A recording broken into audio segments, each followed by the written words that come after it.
Hello friends, Radhe Radhe. কেমন আছো সবাই? আশা করি সকলেই ভালো আছো, সুস্থ আছো। আমরাও কিন্তু বেশ ভালো আছি। আরও একবার মো লাইফস্টাইল ব্লগে তোমাদের ওয়েলকাম আর অনেক অনেক ভালোবাসা।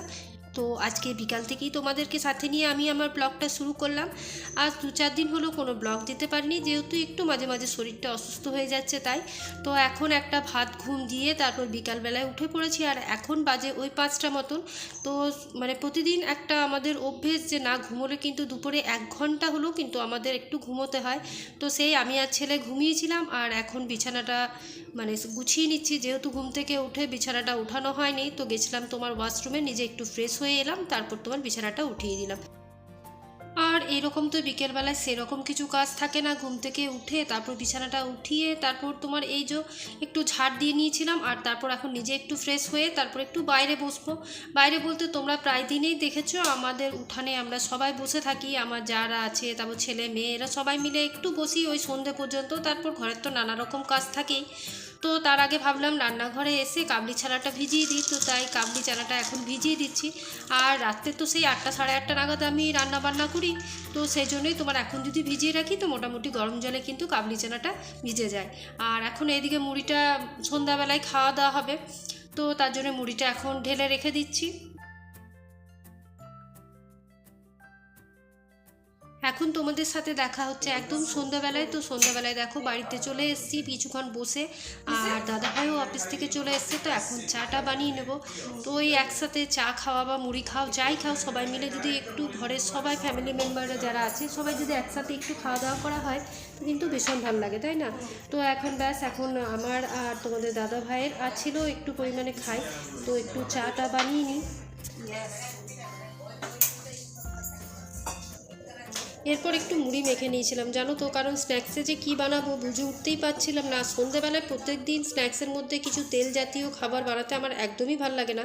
আর আমার ছেলে যদি বলো তো চাও ম্যাগি এগুলো পছন্দ করে না খুব একটা, লুচিটা খেতে ভালোবাসে। তো এখন আমি ময়দার লুচিটাও বন্ধ করে দিয়েছি। এখন যা শরীর অসুস্থ হচ্ছে বাচ্চাদের, তার জন্যই যতটা পাচ্ছি তেল থেকে ওকে দূরত্বই রাখতে চাইছি, আর তোমার ময়দার থেকেও।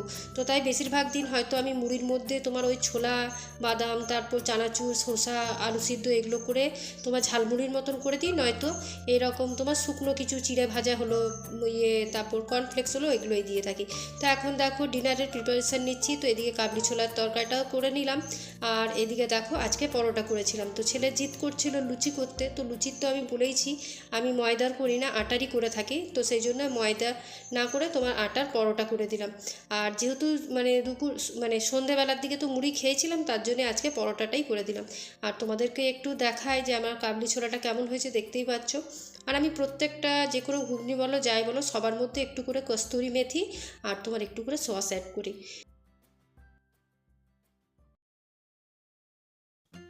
এরপর রান্নাবান্না কমপ্লিট হওয়ার পর এখন আমি একটু নিজের যত্ন নিয়ে নেবো। তো ব্যাস ওই 5-10 মিনিট মতন টাইম নিয়ে একটু মুখটা ফেস ওয়াশ দিয়ে ধুয়ে তারপর টোনার হিসাবে আমি কিন্তু রোজ ওয়াটারটা ইউজ করি। আমার কোনো রকম টোনার স্যুট করে না, তার জন্যে তো রোজ ওয়াটারটা নিয়ে বেশ 2 মিনিটের মতন আমি জলটাকে অ্যাবজর্ব হতে দিই। তারপর এই যে এজ ডিফাইন যে ক্রিমটা দেখছো ক্যানসোমিজের, এটাই কিন্তু আমি রেগুলার ইউজ করে থাকি। তো ব্যাস এইটুকুই আমার রূপচর্চা, আর কিছু না। আর এরপর চলো খেতে দিয়ে দিই। তো সকালবেলায় একটু মাংস করেছিলাম, তো দাদা ভাইয়ের জন্য রাখা ছিল, তো সেটা দিয়ে দেবো। আর এদিকে তো দেখতেই পেলে ডিনারে কি বানিয়েছিলাম, পরোটা আর কাবলি ছোলার তরকারি আর একটু সালাদ কেটে নিয়েছি। দেখবে যে কোনো ঘুগনি বলো বা কাবলি চানার সবজি বলো, এগুলোর সাথে যদি একটু গ্রিন চাটনি আর তোমার সালাড জাতীয় জিনিস পাওয়া যায়, খেতে কিন্তু ভীষণ ভালো লাগে। তো চলো এখন দাদা ভাইকে আর ছেলেকে খাবারটা দিয়ে আসি।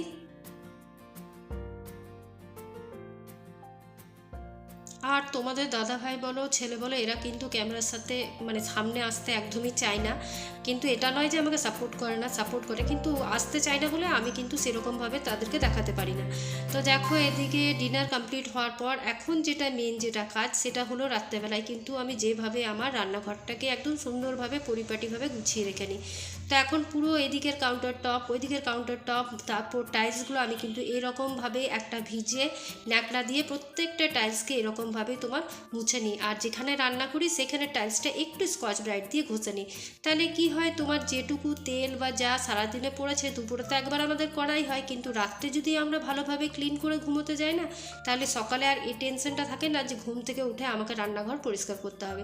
তো যাই হোক, এখন দেখো যে কটা ডিনারে বাসন হয়েছিল সেগুলোও ধুয়ে রেখে দিলাম, আর রাতভর এখানেই থাকবে। আর জানলাটা কিন্তু বন্ধ করে দিয়েছি এই পাশের, কারণ ওই পাশে না বড় বড় গাছ আছে, পোকামাকড় ঢুকে যায়, আর আমাদের না রান্নাঘরে প্রচণ্ড তোমার তেঁতুলা ভেচে ঢোকে, তো সেই ভয়েই আমি কিন্তু জানলাগুলো দিয়েই ঘুমোতে যাই। আর এদিকে দেখো ওইদিকের কাউন্টার টপটা পরিষ্কার করার পর এখন এই দিকটাও করে নিচ্ছি। আর এই কড়াইটাও ধুয়ে পর কিন্তু আমি এই গ্যাসের ওভেনের উপরেই রেখে দিই, যেহেতু খুব একটা তো রান্নাঘরটা বড় নয় আর জায়গা নেই বলে এর উপরেই রাখা থাকে। তো এরপর নেক্সট দিন তোমাদের সাথে দেখা হচ্ছে। Good morning friend. তো তোমাদের প্রত্যেকবারই আমাদের জবা গাছের জবা দেখায়, তো কোনো দিন তোমাদের গাছটা দেখাবো ভোরবেলায় কীরকম সুন্দরভাবে তোমার গাছটা সেজে থাকে। সকালবেলায় অনেকটা দেরি করেই আজকে ব্লগটা শুরু করেছি, যেহেতু কাল থেকেই ব্লগটা আমি কন্টিনিউ করছিলাম। তো যাই হোক, আর সকালবেলায় ভাবলাম একটু তোমাদের সাথে কাজগুলো শেয়ার করে দিই। তো ব্যাস, তোমাদের দাদাভাই অফিসে বেরিয়ে গেছে, তার আগে আমার বাসি ঘরের মোটামুটি অনেকটা কাজই কমপ্লিট হয়ে গেছে। আর তোমার এই বাস ডাস্টিংয়ের কিছু কিছু কাজ ছিল যেগুলো তোমার বাকি ছিল, তো সেগুলো এখন করে নিচ্ছি। আর এই যে রান্নাঘরে বললামই যে তোমাদের দাদাভাই অফিস গেছে, সেই সময় তোমার রুটি তরকারি এসব করেছিলাম, তো রান্নাঘরটা আর জিনিসপত্র গুছিয়ে রাখা হয়। তো এখন ডাইনিং টেবিলটাকে ভালোভাবে পরিষ্কার করে এসে তারপর রান্নাঘরে যা মানে জিনিসপত্র ছড়িয়ে ছিটিয়ে আছে সেগুলো এখন আমি গুছিয়ে রাখছি। আর কালকে রাতে দেখিয়েছিলে এই বাসনগুলো, তো আমি এখানে জলগুলো ঝরতে দিয়েছিলাম, তো জলগুলো ঝরে গেছে, এখন জায়গার জিনিস জায়গায় তুলে রেখে দেবো।